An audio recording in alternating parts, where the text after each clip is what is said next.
Acceleration. Acceleration म्हणजे काय? त्वरण. आता ह्यामध्ये आपण एक ऍक्टिव्हिटी करणार आहोत.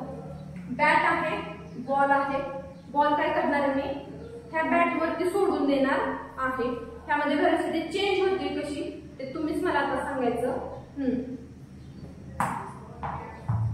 पहिल्यांदा कमी, परत पुढे जायचं जास्त आणि मग सरफेसवर खाली गेल्यावर कमी कमी. ठीक आहे झाली ऍक्सलरेशन. त्याच्यामध्ये व्हेलॉसिटी काय होते? चेंज होत जात आहे. नंतर इथे तुम्हाला इनिशियल व्हेलॉसिटीचा सिम्बॉल दिलेला आहे. काय आहे? u आणि फायनल व्हेलॉसिटीचा v. आता ह्यामध्ये ऍक्सलरेशनची आपण डेफिनेशन बघूया. The rate of change of velocity is called acceleration.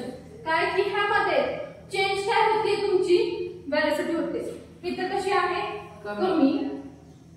नंतर इथे कशी आहे? जास्त. जास्त. आणि इथे नंतर काय झाले? कमी झालेली आहे. मग ह्यामध्ये आपण फॉर्म्युला करू, डिराइव्ह करू. ए म्हणजे काय? Acceleration.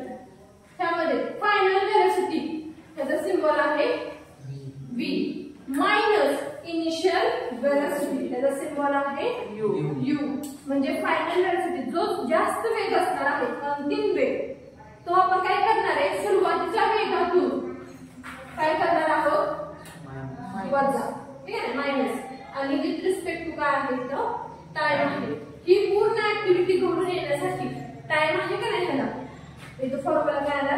a is equal to v minus divide time.